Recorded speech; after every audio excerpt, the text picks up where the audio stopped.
Cassie had always loved Halloween. The crisp autumn air, the crunch of leaves beneath her feet, the sight of children in costumes. It was all magical to her.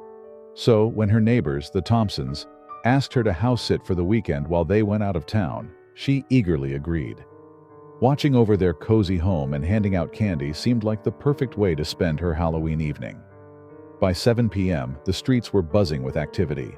Cassie sat near the front door with a large bowl of candy, greeting trick-or-treaters with a smile. Superheroes, witches, and ghosts streamed up to the house, their laughter echoing through the neighborhood. The Thompsons' house sat at the end of a quiet cul-de-sac, surrounded by woods on two sides. It was peaceful during the day, but as night began to fall, the shadows seemed to grow longer, and the house felt a little too isolated for comfort. By 9 p.m., the streets had emptied, and Cassie figured it was time to call it a night. She switched off the porch light, set the bowl of leftover candy aside, and locked the door. She was about to settle in for a movie when a soft knock echoed through the house. Cassie froze, glancing at the clock. It was 9:30 p.m., way too late for trick-or-treaters. Hesitant, she walked to the door and peeked through the peephole. Standing on the porch was a figure dressed in a long black cloak, a white mask covering their face. The mask was simple but unnerving, with empty eyes and a wide, featureless smile. Her heart skipped a beat. "Trick-or-treating is over," she called through the door, trying to sound more confident than she felt. The figure didn't respond. They just stood there, unmoving. Cassie backed away, feeling her pulse quicken. Something was off. She waited for the figure to leave, but after a few moments, another knock came, louder this time. Her instincts screamed at her to stay inside, but curiosity got the better of her. She opened the door just a crack. "Look, Halloween's over." But the porch was empty. The figure was gone. Cassie blinked, confused. There was no way they could have disappeared that fast. She stepped outside, glancing around, but the street was completely still. A gust of wind rustled the leaves, and she shivered, quickly retreating back inside and locking the door. She settled onto the couch, trying to shake the eerie feeling, but something didn't feel right. There was a faint scratching sound from the window across the room. Her breath caught in her throat as she slowly turned to look. Nothing. Just her reflection staring back at her from the dark glass. But as she stood up to check, she noticed something strange on the porch. A jack-o'-lantern sat there, grinning at her with its jagged, uneven teeth. Cassie hadn't put it there. She hadn't carved a pumpkin at all. Her skin prickled with unease as she crept to the window. She peered outside, but the porch was empty, aside from the mysterious pumpkin. She swallowed hard, backing away, her heart racing. Just a prank, she told herself. Someone messing with her. But when she turned, her blood ran cold. The figure in the cloak was standing just outside the sliding glass door in the kitchen, their mask gleaming in the dim light. They were watching her. Cassie's legs froze, her mind racing. Was this still a joke, or had something more sinister begun? Her phone. She darted across the room to grab it, but as she did, the lights in the house flickered and went out, plunging her into darkness. Panic surged through her. Cassie fumbled with her phone, using its faint glow to guide her. The figure was gone from the sliding door, but now the sound of footsteps echoed from the back of the house. Someone, or something, was inside. She dialed 911 with trembling hands. "Please, I need help," she whispered into the phone, her voice barely audible. "Someone's in the house." "Stay calm," the operator replied. "Officers are on their way. Are you alone?" "Yes," Cassie whispered, tears welling up in her eyes as the footsteps grew louder. She could hear the soft thud of boots on the hardwood floor, moving closer to where she stood. She hung up and crouched low, hiding behind the kitchen island. The footsteps paused just outside the kitchen, and then a door creaked open. Whoever was in the house was searching for her. Cassie held her breath, inching toward the back door. If she could just make it outside, maybe she could hide in the woods until the police arrived. Her heart pounded in her ears as she moved, her shoes barely making a sound on the cold floor. But as she reached the door, she realized her mistake. The door was locked, and the keys were on the kitchen counter, a creak behind her. Cassie spun around, eyes wide, just in time to see the figure standing in the hallway, their mask gleaming in the pale moonlight. Without thinking, she bolted, racing toward the front door. She could hear them behind her, the heavy thud of boots gaining on her. Her hands fumbled with the lock, and just as she yanked the door open, a gloved hand grabbed her shoulder. She screamed, wrenching herself free and sprinting out into the yard. The woods loomed ahead, dark and foreboding, but it was her only chance. She ran into the trees, branches slashing at her arms and legs as she pushed deeper into the forest. The sound of footsteps followed her, relentless, but she didn't dare look back. Her lungs burned as she sprinted down the narrow path, her breath coming in ragged gasps. Suddenly, the path ended in a small clearing. Cassie stopped, her heart pounding in her chest. She was trapped. The figure appeared at the edge of the trees, their mask still expressionless, but somehow more terrifying in the moonlight. They took a step toward her, then another, slowly closing the distance between them. Cassie's mind raced. She needed to do something, anything to stop them. Her eyes darted around the clearing, searching for a weapon, but there was nothing. The figure raised a hand, and for a moment, everything went silent. Then, from the direction of the house, sirens blared. Cassie's heart leapt as blue and red lights flashed through the trees. The figure hesitated, their head tilting slightly as if considering their next move. Then, without a word, they turned and disappeared into the shadows of the woods. Cassie collapsed to the ground, her body shaking with relief. She had survived. The police found her minutes later, her clothes torn and her face streaked with tears. They searched the house and the woods but found no sign of the masked figure. No footprints, no evidence of forced entry. It was as if they had never been there. Cassie spent the rest of the night at the police station, giving her statement, but deep down, she knew that whoever, or whatever, had stalked her that night wasn't finished.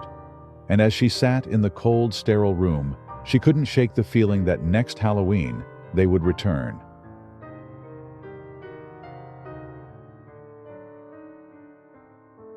The air was crisp that Halloween night, as Mark, Emily, Jason, Sarah, and Alyssa wandered through the dimly lit streets of their suburban town. The buzz of alcohol coursed through their veins, and laughter echoed through the empty avenues as they celebrated Halloween like they had every year, with reckless abandon. They had finished trick-or-treating, and now the real fun had begun. Everyone was in costume. Jason was a zombie, Sarah a witch, Emily a vampire, and Alyssa dressed as Harley Quinn. Mark, however, had refused to dress up, saying it was too childish. Now he strutted ahead of the group with a swagger that reeked of beer and arrogance. They wandered deeper into the quieter part of town, where the rows of houses grew darker and the street lamps flickered ominously. A fog had settled over the area, casting long shadows as they moved. "Dude, check this out." Jason pointed toward a lone figure standing at the end of the street. It was a man, tall and broad, dressed in a white mask and dark jumpsuit. His silhouette was unmistakable. "Michael Myers," Sarah laughed, nudging Mark. "You scared?" Mark sneered, his bravado on full display. "That guy? What a loser," he scoffed, his voice slurred. "He's probably some dude trying to scare kids." Emily, who had been trying to enjoy the night without incident, felt a knot tighten in her stomach. Something about the way the man stood there, motionless, sent a chill down her spine. But Mark, always eager to prove his dominance, was already marching towards the figure. "Mark, don't!" Alyssa called after him, but it was too late. Mark stormed up to the man in the Michael Myers costume and shoved him roughly. "What's your problem, huh? Think you're some kind of horror movie freak?" His voice dripped with venom as he landed another shove, followed by a quick punch to the man's chest. The figure stumbled back but did not react. His mask, blank and expressionless, only seemed to fuel Mark's aggression. He landed another punch, this one harder. "Come on, freak, do something." "Mark, stop!" Emily rushed forward, grabbing his arm and pulling him away. "You're going to get us in trouble." The man in the mask didn't move. He just stood there, staring silently at them. For a moment, the group stood frozen, waiting for something, anything, to happen. But the figure merely turned and walked away, vanishing into the fog. "Real tough guy," Mark muttered, wiping his knuckles, though his earlier bravado seemed to have faltered. The group, feeling the tension, decided to call it a night. As they made their way back toward town, an eerie silence settled over them. The festive spirit from earlier had died down, replaced by a creeping unease. A few blocks later, Jason turned to check on Mark, only to find him gone. "Wait, where's Mark?" Jason asked, his voice suddenly tight with fear. Everyone stopped. They scanned the fog-drenched streets, but Mark was nowhere to be seen. "He was right behind us," Sarah said, her voice quivering. "I swear he was." A sense of dread settled over the group as they called out his name, their voices echoing into the night. But there was no answer, just the oppressive silence. Emily's heart raced. "Maybe he just went off to piss or something," she said, trying to sound confident, though she felt a gnawing fear that something more sinister had happened. But as they walked back, hoping to find Mark somewhere nearby, strange things started happening. Alyssa swore she saw a shadow move in the alleyway. Jason heard footsteps behind them, but when he turned, no one was there.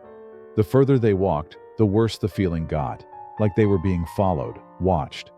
Then, out of nowhere, a loud clang erupted from a nearby construction site. They all jumped, their nerves fraying with each step. The empty streets, usually so familiar, now felt alien, dangerous. Suddenly, Sarah screamed. A figure in a Michael Myers mask stepped out from the darkness, holding something in his hand. It was Mark's phone, smeared with blood. "What the hell?" Jason gasped, backing away. The man didn't speak. He just stood there, the same emotionless mask staring them down. Fear gripped Emily's chest, and without thinking, she bolted. The others followed suit, sprinting down the street, not daring to look back. They ran for blocks, their lungs burning, adrenaline pushing them forward until they reached an abandoned warehouse at the edge of town. Panting, they slipped inside, barricading the door behind them. The cold, damp air of the warehouse felt oppressive, and the distant sounds of Halloween festivities felt miles away. I think we lost him," Alyssa whispered, her voice shaking. But just as the words left her lips, the heavy footsteps echoed through the building. "He's here," Emily whispered, her hands trembling. The group scrambled, ducking behind old crates and rusted machinery. The footsteps grew louder, deliberate, as if their pursuer was toying with them. Emily could barely breathe, her body shaking with fear. She glanced at the others. Jason looked ready to bolt at any second. Sarah had tears streaming down her face, and Alyssa was clutching her phone in a death grip, trying to call the police. Suddenly, a loud crash reverberated through the warehouse. The figure in the Michael Myers mask had found them. He was inside. Panic surged through them. They scattered in different directions, the sound of their footsteps echoing through the vast, empty space. Emily darted toward a back exit, but it was locked. She felt trapped, like a rat in a maze. She could hear Jason's heavy breathing nearby, and then, a thud, followed by a scream. "Jason!" Emily cried out, but there was no answer. She wanted to run, to find him, but fear rooted her to the spot. The figure moved methodically, stalking each of them with terrifying precision. Emily crouched behind a pile of crates, trying to control her ragged breaths. She peeked out just in time to see Sarah being dragged into the shadows, her screams abruptly cut off. Emily's heart pounded so loudly she feared it would give her away. She glanced around frantically. Where was Alyssa? Where was Jason? Suddenly, a hand grabbed her wrist. She spun around, fists raised, but it was Alyssa, her face pale and eyes wide with terror. "We need to get out of here," Alyssa whispered. "Now." The two of them crept toward the far side of the warehouse, sticking to the shadows. The footsteps echoed closer, and Emily felt a cold sweat trickle down her spine. Finally, they spotted a small window, just big enough to crawl through. Alyssa went first, hoisting herself up and out. Emily followed, but as she climbed through the window frame, a hand grabbed her ankle. She screamed, kicking out with all her strength. The grip tightened, pulling her back into the warehouse. But then, Alyssa grabbed her arms, pulling her the rest of the way through. Together, they tumbled onto the cold pavement outside. They didn't stop running until they reached the safety of a nearby gas station. The fluorescent lights hummed overhead as they stumbled inside, gasping for air. The attendant gave them a curious look, but said nothing. They huddled together, shaking with fear, as Alyssa dialed the police. Minutes later, the wail of sirens filled the night air. The police searched the warehouse, but there was no sign of the masked figure. Jason and Sarah were missing, and despite a thorough search, they were never found. Emily and Alyssa sat in the back of a police car, their minds racing, their bodies trembling. As they were being driven to the station, Emily's phone buzzed. A text message. It was from Mark's number. "We're not finished yet." Emily's blood ran cold as she stared at the screen. The message was followed by an image. Mark, standing in the same mask in front of a house. Her house. The nightmare wasn't over, and it was coming for her next.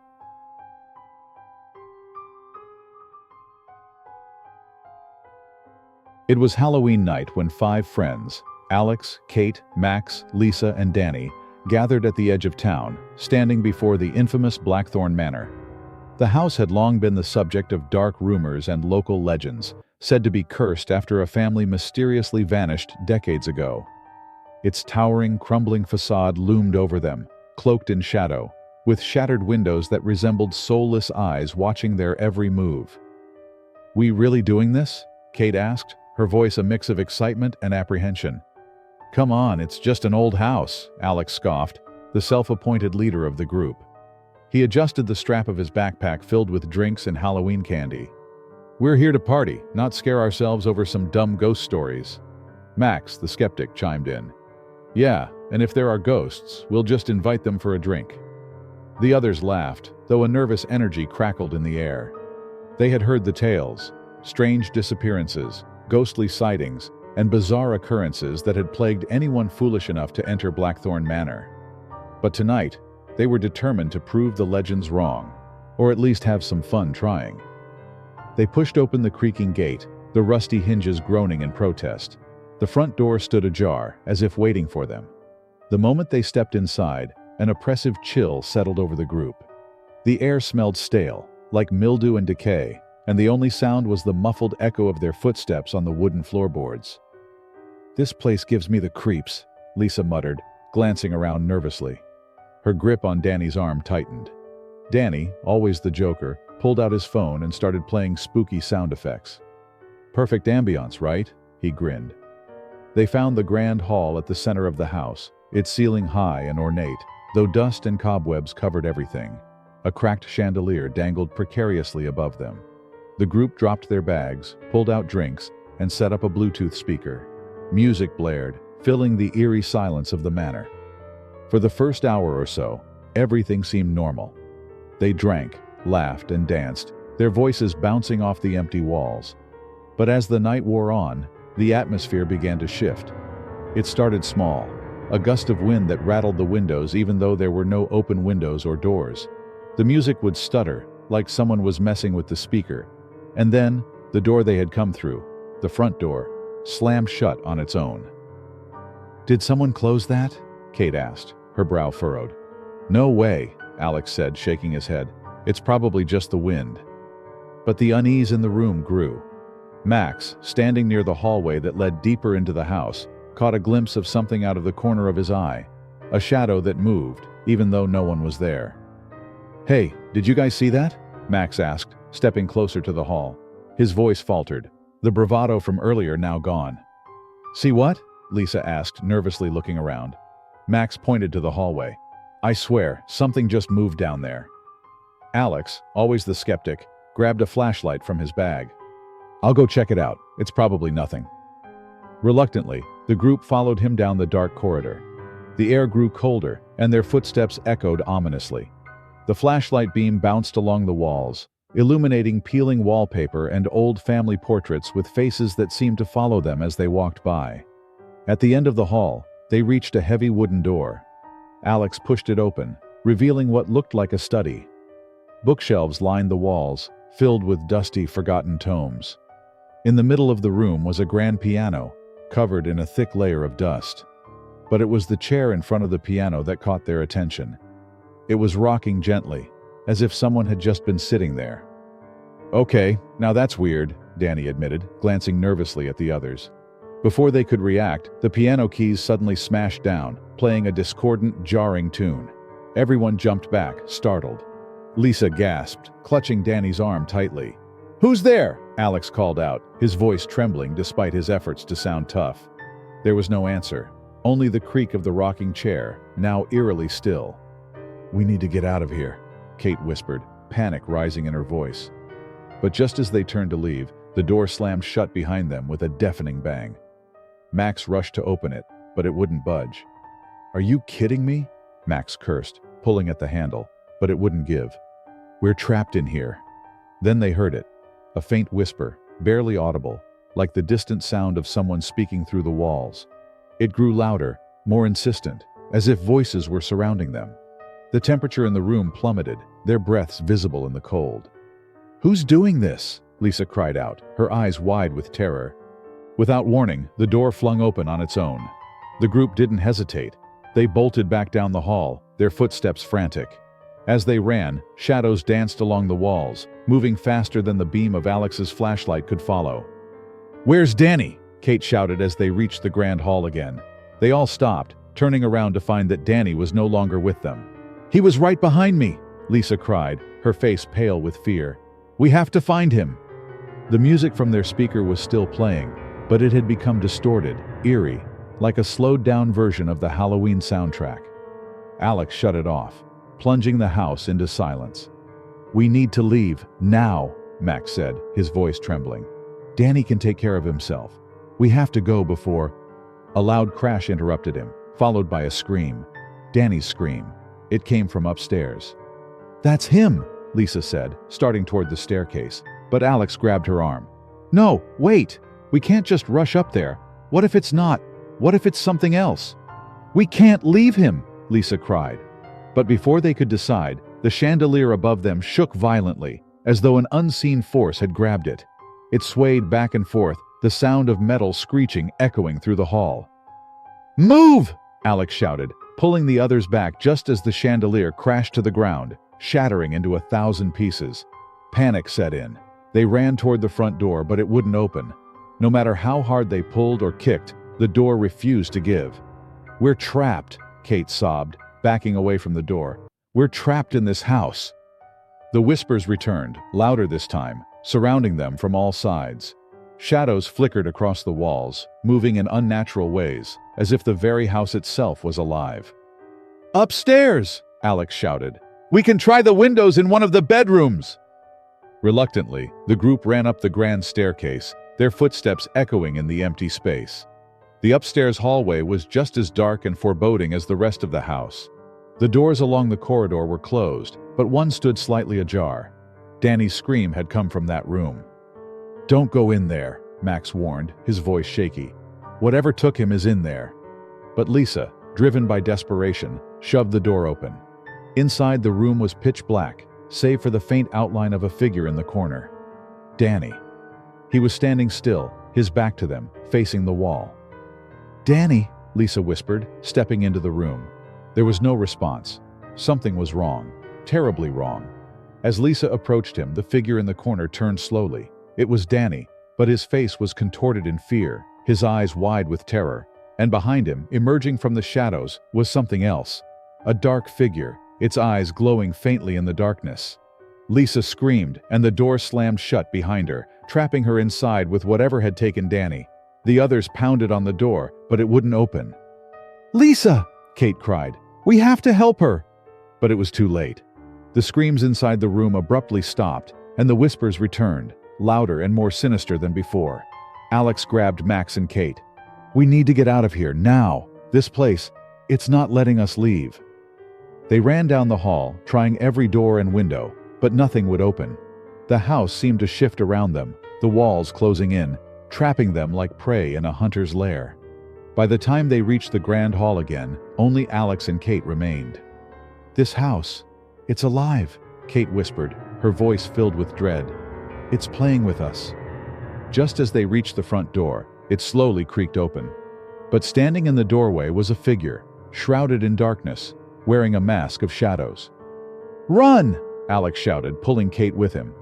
But the figure stepped forward, and the house around them seemed to groan in satisfaction, as if it had finally caught its prey.